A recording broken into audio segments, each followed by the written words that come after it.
From the News Channel 5 Network, this is MorningLine with Nick Barris.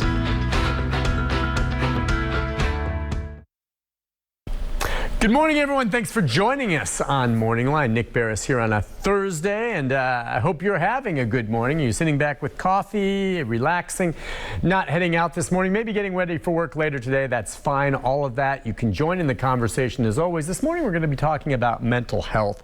In some ways, mental health, especially as it relates to youngsters these days, as we hear during the pandemic, even more so, of people dealing with depression, anxiety, and kids. They're part of that as well. It's not just adults that feel this type of depression and anxiety, and there are organizations out there to help. Unfortunately, sometimes people fear seeking help because in their mind, there might be a stigma attached to someone dealing with a mental health issue as opposed to, say, someone dealing with a physical issue. And in my opinion, which I believe to be fact, they're both equally troublesome and both need equal attention and help. And so there are organizations like Mental Health America, which has been around for decades. And we're lucky to have chapter here in Middle Tennessee. We're going to talk about that and erasing the stigma, especially for the youth out there, with our guests this morning, and invite you to join in the conversation as always, 737-7587. But let's introduce our guests to you. They're joining us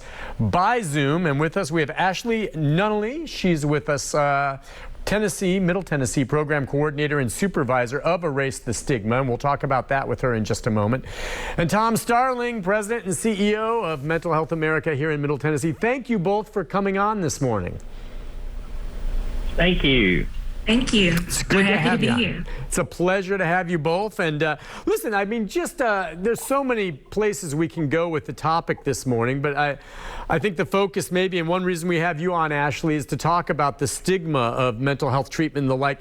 Talk a little bit about what you guys call ETSI. Right, so ETSI, it stands for Erase the Stigma Program, and it's a youth program. The focus is to educate children about their mental health, their emotional well-being. So what we do is teach children how to identify coping skills and how to manage those emotions in positive and safe ways. So we also have our mascot, I See Hope, that we use with our younger children.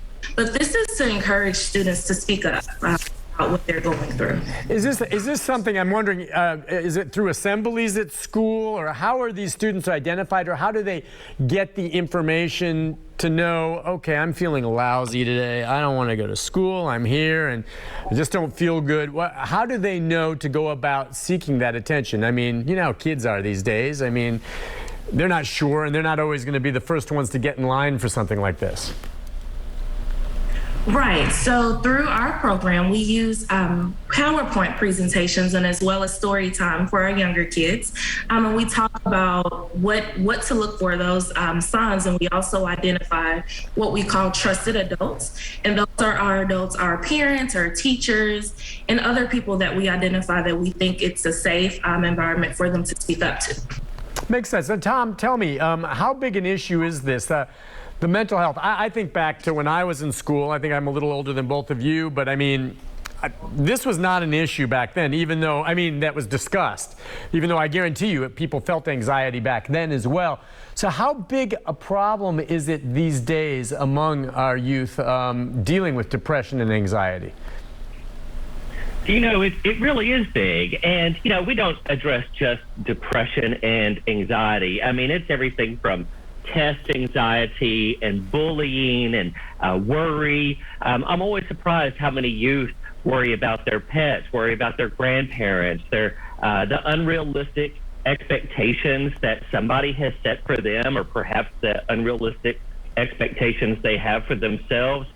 And so it really is, in this world of social media and comparing yourselves to others, it's a lot bigger than what it was when we were growing up. So we tell, parents and teachers, hey, kiddos have to have their immunizations before they go to school. They have to have their materials before they go to school. Everybody probably should have a depression screening or a mental health screening, because half of all lifetime mental illnesses begin by age 14. Wow. And that's huge. So, yeah, it is a problem. All right. And so how do you know, when you're dealing with someone, whether or not what they are feeling is normal anxiety that someone might have before a big test, and you know what? Deal with it. That's life.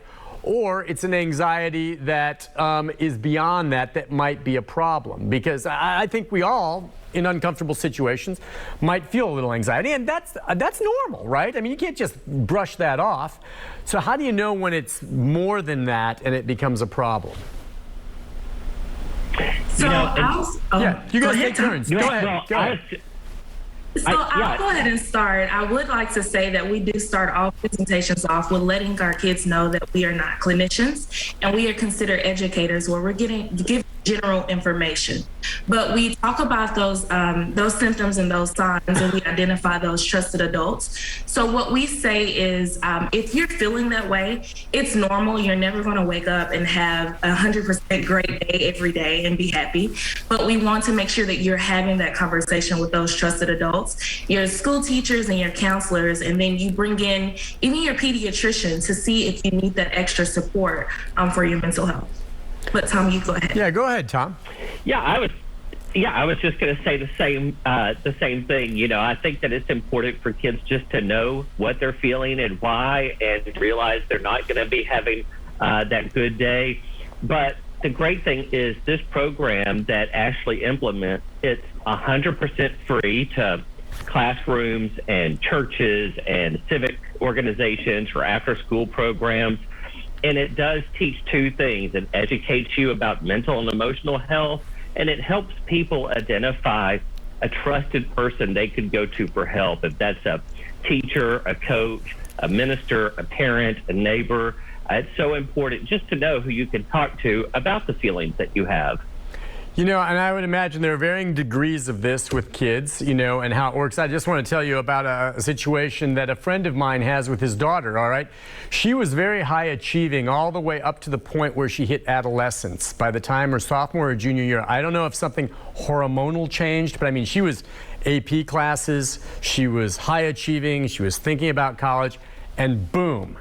At some point, and they believe it's, you know, it's related to maybe adolescence as it hit, but she has anxiety, depression, very sensitive to any type of criticism, to the point where she would be overwhelmed in class sometimes, just as things were going, and she'd get up and start banging her head on the wall.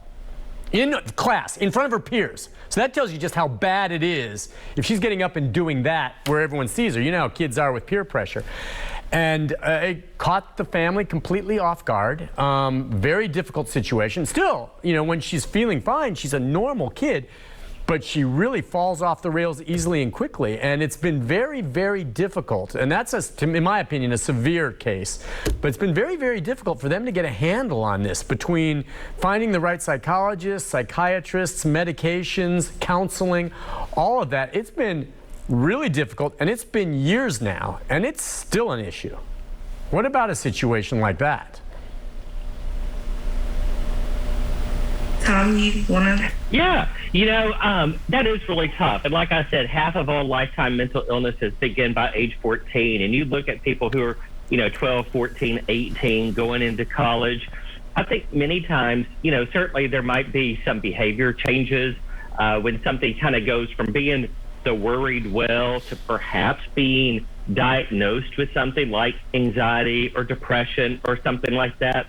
You know, and that's what we do at Mental Health America. We don't provide counseling. We don't provide those direct services, but we get you to where you need to be.